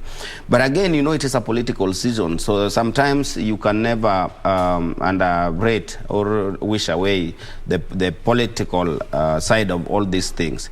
But actually, if you look at this speech entirely, actually indeed he tried to point about certain issues that really affect Kenya. He's talk about the economy, about the agriculture, about the issues of job creation. So actually entirely he was trying to make appeal to the electorates and actually trying to really talk about certain things that really ails our economy. But the most challenging part of it is that the hard-hitting statement on the very government that he serves. Yes. Even as he tells us that he took a marginal role upon the request of His Excellency the President Uhuru Kenyatta, but actually that is more intriguing. That's more political than that. And what do you make? He's talking about the same government that he's still in. When you talk about the good things, he's talking about we've made the roads, we have connected power, we have done so much. But when you talk about the ills of the government that he's still in, he wants to stand back. I think what the Deputy President is telling us, His Excellency William Ruto, is that quite a number of things, you know, the government, the way government works, you cannot wake up today and make a road and make a highway. I think these are certain things, there must be a planning phase of it, and that is how these things are designed. So what he's trying to tell and inform Kenyans is that probably the things that he's talking about, the electricity and the roads and the technical institutions, are things that they planned when they were during their first term, because there are certain roads he's trying to tell us those are the things that they planned together, and he was part of it. And then he's trying to tell us that during this now second phase, where after the handshake, the period will be from 2018, that there is nothing much that has really happened. The issues, and he has talked about, and he has belabored about the point about the collapse of the Big Four agenda, the issues of manufacturing, issues of agriculture, and issues of food security, that those, and the issue of job creation, those are the issues that have not been made. And actually he trying to put a blame to it on the same the constitutional amendment bill, the BBI project. So he has tried to actually explain himself, whether the truth or the innate or whatever is not true. That one is now upon to Kenyans to decide, because we are a very vigilant population, and we have a very educated populace that we really have to interrogate about certain of these things that are being mentioned from the politicians. And of course we're gonna hear a lot before August the 9th. But looking at coalition, he is in Kenya Kwanza, and Raila is in Azimio. We've had spats when it comes to coalition. A lot of parties have lawyers or advocates as their secretary general because they want to be versant with each and every fine print that is signed on the dotted line. But looking at what we had yesterday when it comes to Kalonzo Musyoka and signing a deal as Oka, what is contained in these coalition documents? Because looking at NASA, they said that the Right Honorable Raila Odinga backtracked on what they had discussed as NASA. That is why they moved away from NASA and formed OCA. But they never sought any legal redress. And all these are deposited with the Register of Political Parties. I think so far, because even the Azimio OCA coalition agreement is yet to be deposited and to be registered formally by with the Register of the Political Parties. Either the side of Kenya Kwanza also, they are yet to sign their coalition agreement so that we know what kind of arrangement they have. But at least it is rumored, because I've not had the benefit of looking at the whatever Azimio signed the other day during the NDC, but it's rumored that there is a question of creation of position of 3 prime ministers and the deputy presidency, and there was that part of that the Azimio has already endorsed Raila Odinga as the presidential candidate, and now either the deputy president would come either from Jubilee or OCA. So those are just the highlights of what is maybe could be contained. Those, I think, maybe those are subject to modification or changes because it is yet to be formally registered and deposited by the register of political parties. But going back to what the Kalonzo said, you know, we have been a country, we have a lot of political betrayals. It didn't start, there was a question of MOU that Raila signed with Kibaki before. We had a betrayal when Raila dissolved his NDP and joined President Moi with Kanu during 1997, which he felt that he was betrayed when Moi decided Uhuru Muigai Kenyatta toss in 2002. That led to massive walkout or fallout, and many party bigwigs walked out. Then there was all those alliances has been there before, the PNU, GNU, NAK alliance. We have NASA also, and then you see now what Kalonzo is saying, that they agreed, and that one at least we have benefit of reading that there was a clause there saying whether they win the presidency or not. So I think that is the clause that His Excellency Stephen Kalonzo Musyoka was really trying to rely on. But again, now we do not know, and even as an advocate, I don't think that the agreement would have survived the NASA coalition, because they were running under NASA coalition, and the document talked about NASA. So the moment that the NASA was dissolved, I think any other thing, any interest in it, died with it. So it could not, that one particular agreement would have survived the dissolution of NASA. Yes. And still on coalitions, we've talked about betrayals from since 2002 and perhaps even earlier. Yes. And they always lament after and saying that in this year we said this and this. Why don't they go back to the documents? If it's legally binding, then somebody can seek redress. They just talk about it in 2002, in 2007 we had the same thing, in 2013, in 2017 as well. I think even Instead before, of just complaining. I think even before going to the binding effect of the coalition, you know, the issues of coalitions and what even birthed coalitions, it started even during pre-independence. You can remember during the time of Ferdinand Cavendish, when he was not happy about the results of the Lancaster House meeting. It came to again Lord Delamere with this Reform Party that was representing the white settler elite. There was again a coalition there, and then there was also that the one for Mackinnons of the Imperial British East Africa Company. So there has been a lot of betrayal in terms of coalition and what actually prompted the coalition building. So I think what is happening, and that is why we have really tried to create and empower the office of the Registrar of Political Parties, because some of these agreements are that do not really have a legal binding effect if there is no that intention that actually this is what it should be. That is why now with the laws have changed, and actually we have a very, very strong office of the Register of Political Parties. That is why certain this kind of coalition agreements must be duly registered and actually deposited, so that in case of any violations, actually they have a document to refer to. But actually, because some of these arrangements are always political, so they are always treated like this kind of agreements, they are always treated like a piece of historical subjective literature that would really have no basis of legality. So that is why actually as a nation, and that is why we really need a lot of sanity in terms of how our political engagement, so that we have that element of trust. Yes. The element of trust, you know, the moment you have entered into agreement, it is a gentleman's agreement. A gentleman's agreement shall forever and should remain gentle, as it is, as in every sense of the word. Therefore, the nature of the politics of deceit, when an individual is deceitful, that is what bring what we call the trust deficit. Because if I enter into agreement with you now, with my eyes wide open, there is no need whatsoever for me to renege on it, unless there is certain circumstances that have just emerged or emerging issues that will really render the agreement unenforceable before the courts of law. Yes. And small parties in these coalitions that we see, and they bound to get the short end of the stick, because we are looking at the numbers as well. I don't really think that most of them will have to get, because the government also, the way the government functions, it is not just the way the political parties function. Therefore, that is why sometimes once someone gets into office is when now they realize, this one was actually untenable.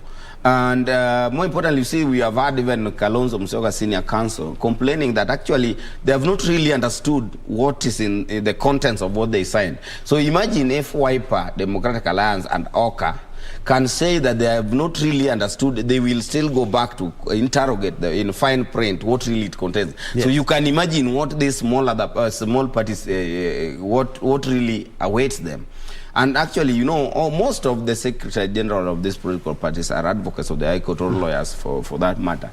And I really believe that there should be sufficient time. That is why when Honorable Martha Karua said the other day before they signed the AUKA that they really need to time, because some of this document, there's a lot of clauses included, there is a lot of things, there is a lot of duties and responsibilities and commitments into this. That is why there is no need for a rush. The people should really give themselves sufficient time to actually understand, so that in any event that any party or any tries to come out and try to put blame on the other people, or lack of vigilance, or lack of being, you know, meticulous with the whole thing, you honestly, you know, so Kenyans are left wondering that if someone can sign a document, it means that he is coerced or she's coerced, or he is signing under duress, because you can never sign a document that you've not understood. Yes. And it is a document that is binding and putting you into a coalition, and which actually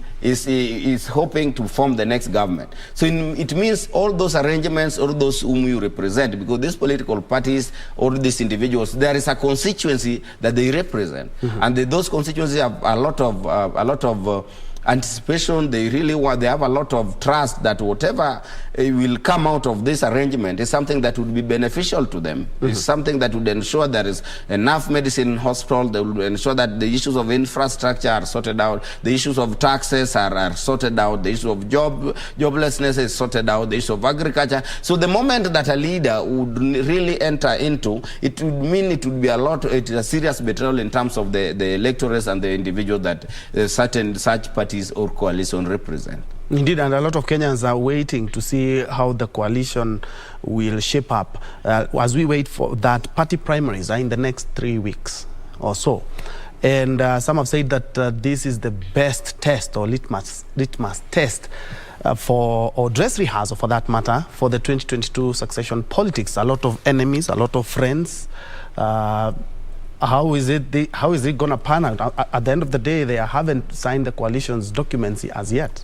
I think that is the biggest elephant in the room for both sides, for both One Kenya Kwanza and the Azimio Oka, as His Excellency Stephen Kalonzo puts it.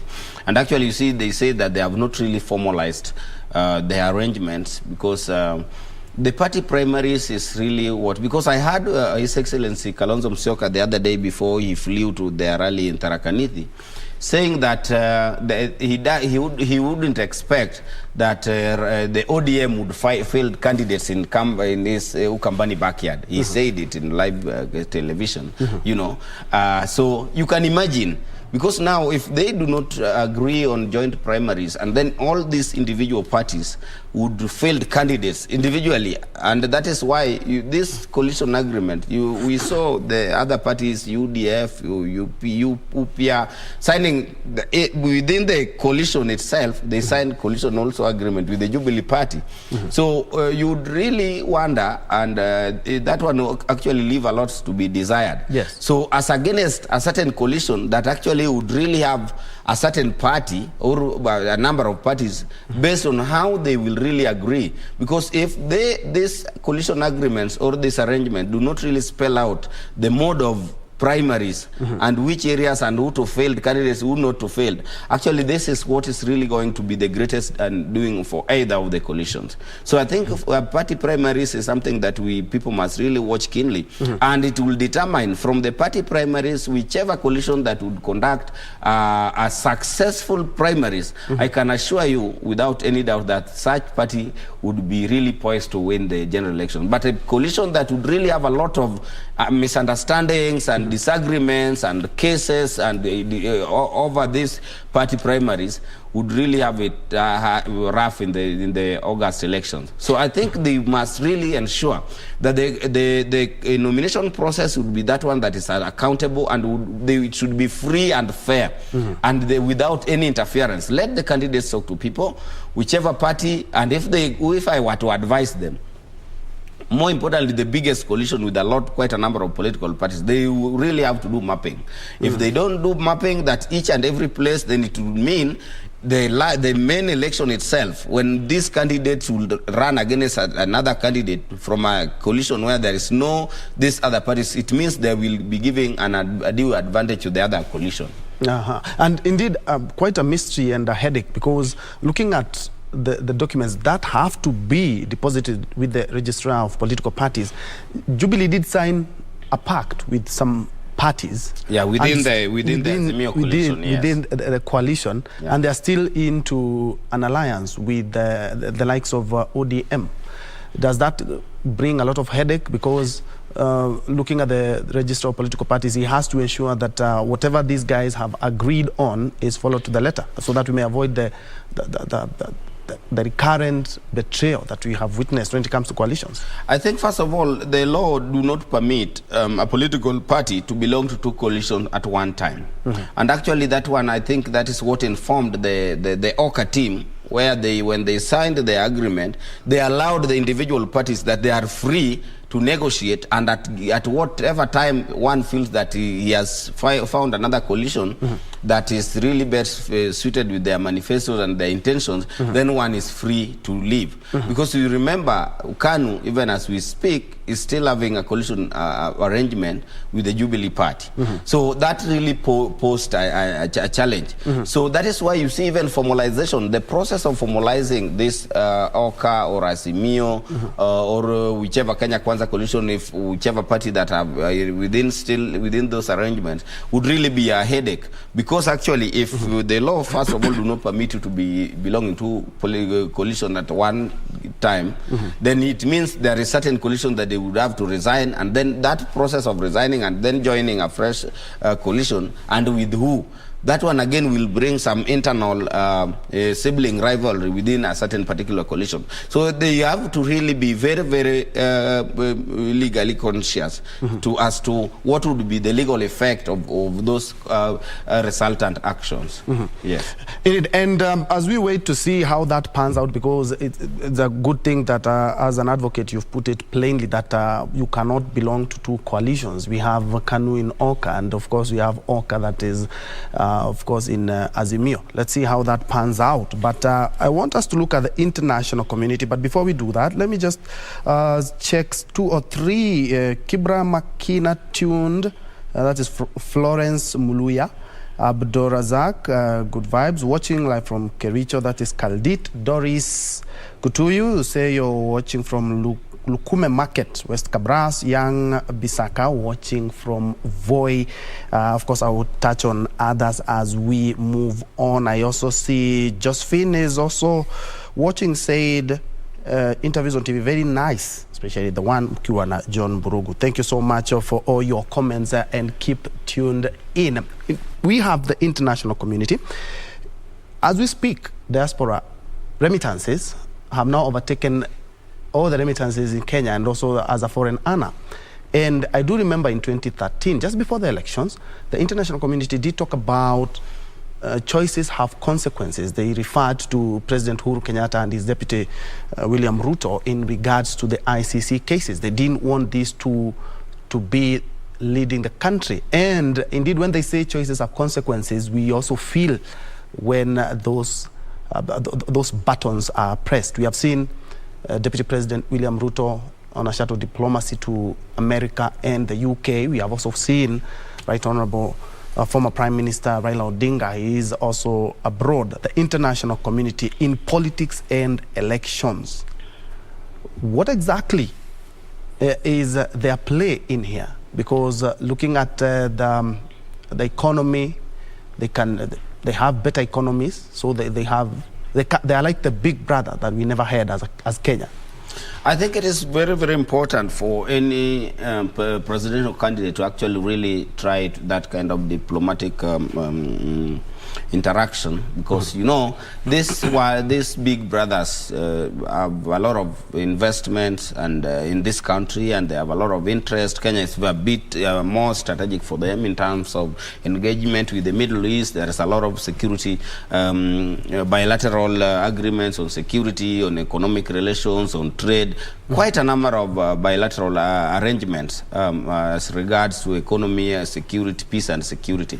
So more importantly, so that is why it is important for each and every individual that really thinks that you want to ascend to being the CEO of this country must actually also try to engage and try to sell out themselves and what kind of agenda do they have and what do they stand for, you know, so that in any event there is any disagreement or whatever nature, they would be able to know to pick among themselves who will really be represent their interests, because this is about interest anyway, because not really about the investments, but whoever assumes that office, there must be some kind of relations and a common understanding.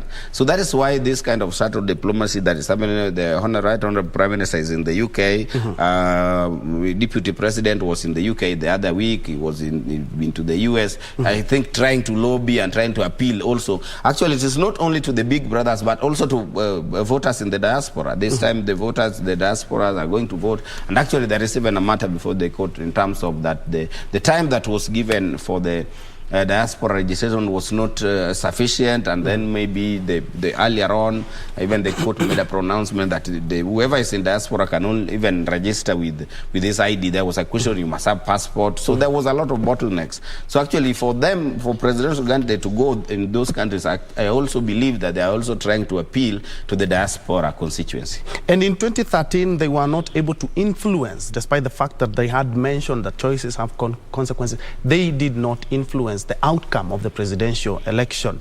Do you think that it will be the same case this time around? Of course, because those who really determine the election are Kenyans, those who go to the polling booth and deposit their ballots there. So if the Kenyans decided as they did, there is nothing they can do, and that is why there is need for these candidates actually try to engage with them before. So whichever way Kenyans decide, then that is the way to go. They will not have any other choice but to go with the will of the Kenyans. So that is why those who make decisions, those who decide and determine who become the next CEO of this country are the voters and are Kenyans. So there is no any mystery, there is no any foreign power that you hear people peddling that, oh, this country does not want this candidate, or this candidate is not wanted with this, or this candidate does not have anyone. Those who matter in this kind of arrangement is the Kenyan voter. Yes. And we are hoping that there will not be any foreign interference in the same. And still on the international community, they are bringing in a lot of money in the country. And as you say, there were some bottlenecks when it comes to the registration exercise. A few countries, not all the countries. Do you think that was something that IEBC should have looked into to ensure that all Kenyans living abroad are registered as voters, because their input is needed, and looking at the country, they are really supporting the economy? Yeah, actually they have a lot of stake in the economy. That's why even the constitution actually, the people thought it wise that they must also be given an opportunity and they should also vote, you know. And that is why we were of the opinion that actually they should be given sufficient time to register, because and the IEBC actually do not really have that enough financial outlay that would really ensure that every Kenyan in whichever part of the globe will have to be registered. Actually, I think they have mapped certain countries, not every individual in whichever country where they are that would really participate. But actually they have a big stake in the economy, the revenues that they send back here, actually the taxes, you know. So I think we're going forward, because this is, we cannot achieve each and everything within one stroke. So what we need to do, that actually those should be point of areas of improvements going forward, so that we ensure that IEBC is sufficiently funded. You remember the chairman of the IEBC, Mr. Chebukati, really lamented that they are underfunded. The finance that they have actually will not really be enough for them to actually carry even the continuous voter registration to its conclusion, you know. So some of these things, that is why we really need to see how best can we deal with this independent institutions in terms of financing, so that they can be free and they can be able to undertake their mandate without any hiccup as to the issues of financial. And back home, NCIC did warn politicians, and the government did warn politicians about hate speech. And of course, NCIC has summoned the Right Honorable former Prime Minister Raila Odinga in regards to some of the sentiments that he said a little while back. But every time there is just warning and summons, we are not seeing any action being taken against all those people. Some have cases dropped at the courts. We have less than 150 days to the general polls.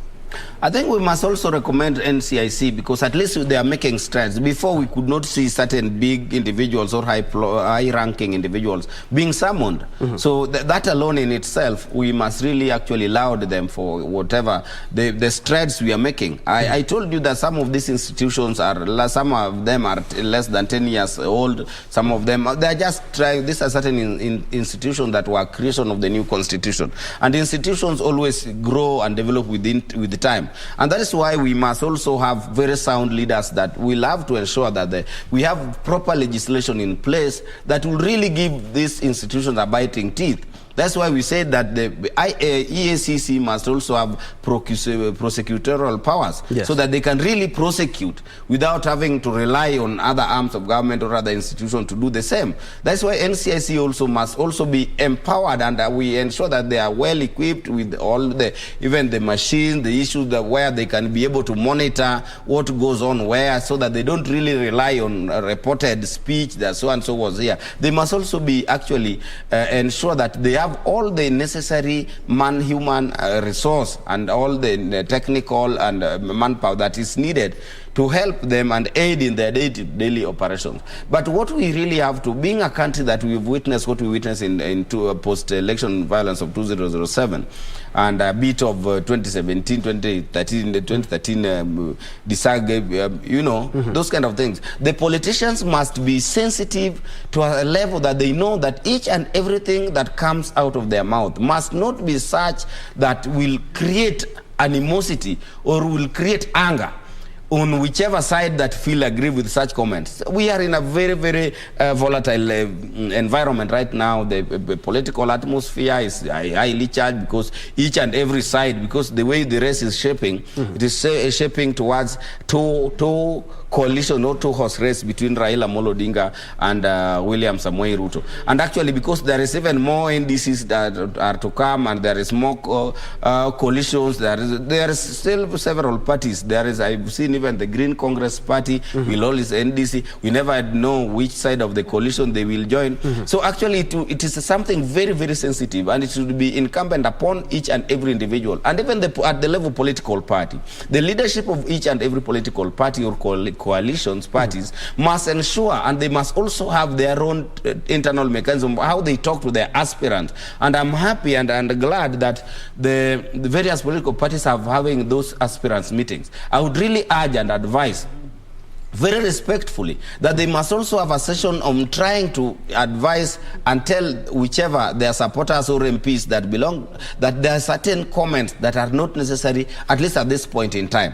And I've seen also the office of the Register of Political Parties also having aspirants meeting. I think through they must also now have like a multi-sectoral or a stakeholder engagement, so that whenever they are meeting these aspirants as office of the Register of Political Parties, they must also bring bring in NCIC so that we also save time and resources, so that when they have such event, NCIC must also have certain representatives that also try to go and try to plead with this kind of individuals in those groupings to ensure that this country, this is the only country we have. We must at all costs avoid any kind of comments or whatever kind of action that would really try to take us back to what we witnessed in 2007. Indeed, and we should really avoid that as well.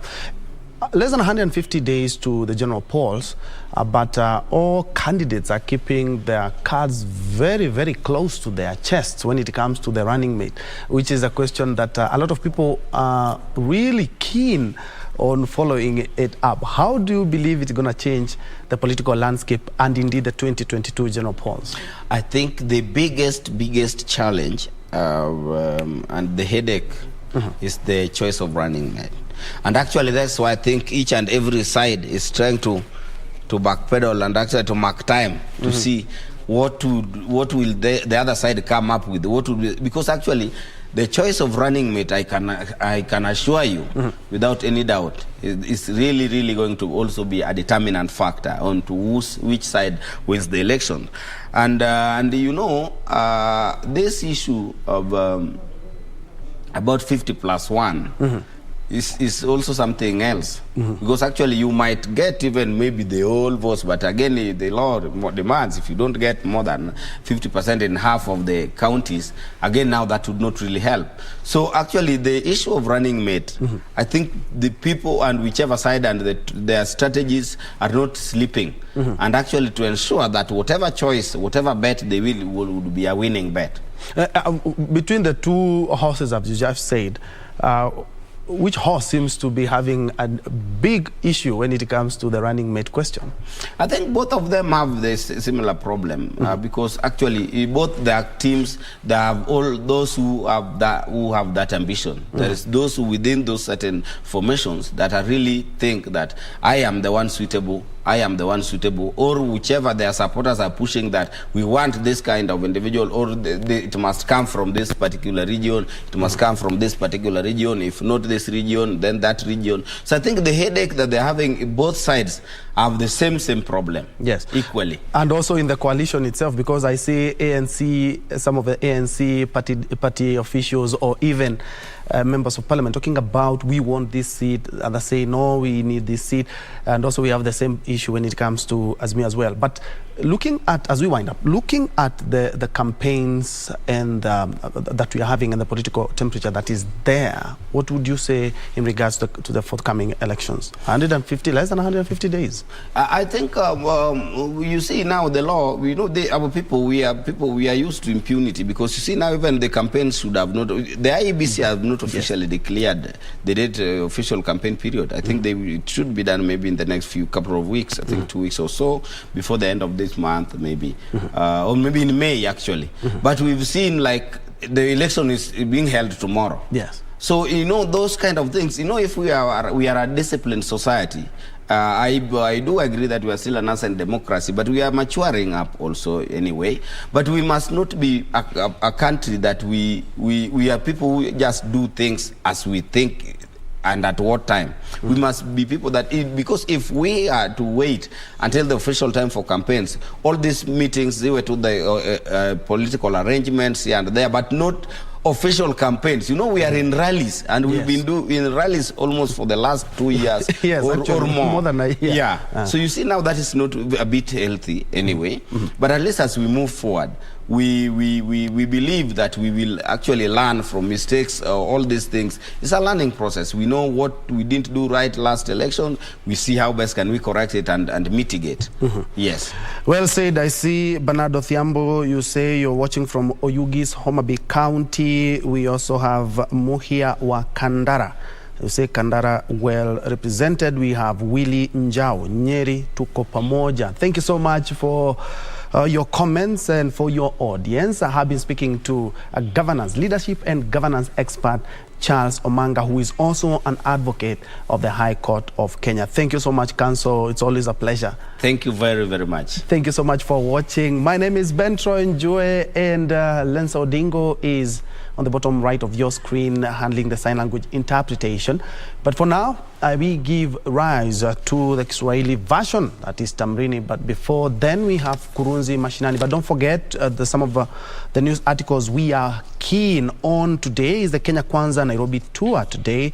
We have the IEBC CEO swearing in ceremony. I don't know what happened because it was supposed to be from 11 to 12 p.m. But in our subsequent bulletin, we will be updating you on the same. And of course, we have the National Council for Population and Development, where we have our very own Kamche Menza, who is following keenly on it. Thank you so much for watching. My name is Ben Troy Njue. It's always a pleasure. Let's do this again some other time and continue the conversation on our social media spaces. Good afternoon.